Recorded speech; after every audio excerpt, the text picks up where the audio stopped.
రేవంత్ రెడ్డి గారు ఒప్పుకుంటారంటే అసలు గుజరాత్ మోడల్ అంటేనే 2002 ఘటనలు, గోద్రా, అప్పటి అనంతర పరిణామాలు ఇవన్నీ గుర్తురావా ప్రజలకు? కానీ చాలా జరుగుతున్నాయి తెర వెనుక. నేను ఎందుకు అంటున్నానంటే గుజరాత్ కాంగ్రెస్ నాయకుడు కూడా ఈరోజు రాజీనామా చేశాడు.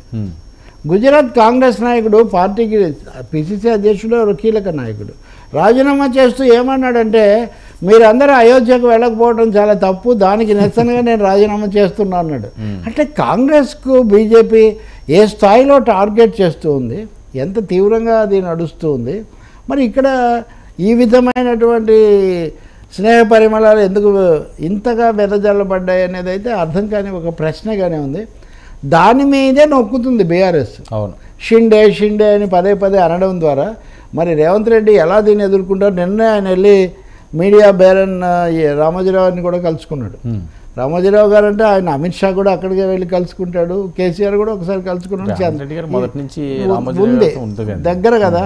అంటే నిన్న మోదీని పొద్దున కలిశాడు, మధ్యాహ్నం ఏంటంటారు అందులో నేనేమనట్లేదు బాబు, ఒక జర్నలిస్ట్గా మీడియా వ్యాఖ్యాతగా నిన్న ఏకకాలంలో జరిగిన ఒక పరిణామాలు మటుకు నేను చెప్తున్నా.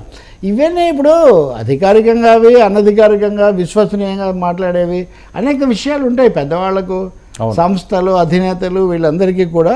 ఒకటైతే నిజం కదా, అదా మోరార్లెస్ వ్యక్తిగతంగా మోదీకి లేదా బీజేపీకి రామోజీరావుతో ఎక్కువ సత్సంబంధాలు ఉన్నాయి.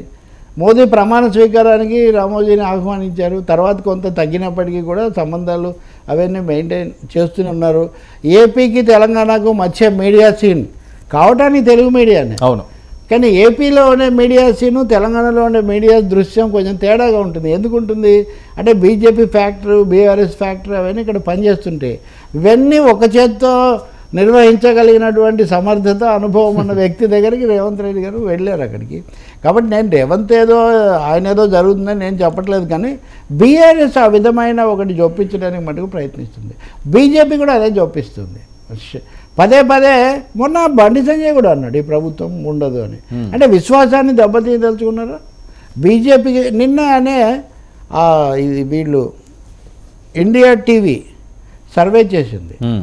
ఆ సర్వేలో బీఆర్ఎస్కు 3 స్థానాలు, మజ్లిస్కు 1 స్థానం, ఎక్కువ స్థానాలు కాంగ్రెస్కు, నెక్స్ట్ బీజేపీకి అన్నట్టుగా వాళ్ళు ఇచ్చారు. సో 3 స్థానాలు అంటే చాలా తక్కువ బీఆర్ఎస్కు. సో కనీసమైన ఉనికి ఎలా కాపాడుకోవడం అన్నది బీఆర్ఎస్కు పెద్ద సవాలుగా ఉంది. సో ఈ పరిస్థితుల్లో బీజేపీ ఒత్తిడి కూడా పెరుగుతుంది, కవిత మీద నోటీసులనండి, ఇంకో విషయాలనండి అని. బీజేపీని నిన్న రేవంత్ రెడ్డి గారు తమకు మోదీ బాగా సహకరిస్తున్నారన్న పద్ధతిలో మాట్లాడాక ఈయన ఎవరు జూపల్లి కృష్ణారావు మంత్రి ఒక ప్రకటన చేశాడు. ఏమని అంటే మీరు కాళేశ్వరం మీద ఎందుకు దర్యాప్తు జరపట్లేదని బీజేపీని అడుగుతూ ఆయన ఒక ప్రకటన చేశాడు. అంటే బీజేపీని అడగాల్సినవి, కేంద్రాన్ని అడగాల్సినవి చాలా ఉన్నాయి కదా. సో అక్కడ కూడా మళ్ళీ కాళేశ్వరము, బీఆర్ఎస్ అంశాలు అవుతున్నాయి.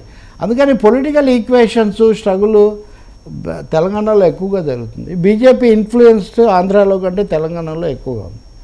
ఆంధ్రప్రదేశ్లో వీళ్ళతో వెళ్తారా వాళ్ళతో వెళ్తారా, సొంతంగా సింగిల్ క్వశ్చన్, పరోక్షంగా ఢిల్లీ నుంచే. కానీ తెలంగాణలో ప్రత్యక్ష రాజకీయాన్ని బీజేపీ ప్రభావితం చేయగలిగిన ఒక పరిస్థితి చాలా ఎక్కువగా ఉంది.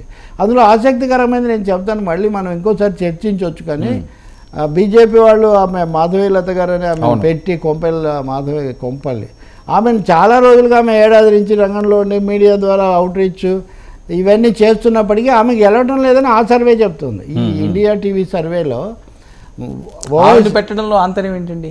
ఏముంది, హిందుత్వ మహిళా ఫేసు, ఆమెకు పుష్కలమైన వనరులు ఉన్నాయి ఆమెకు.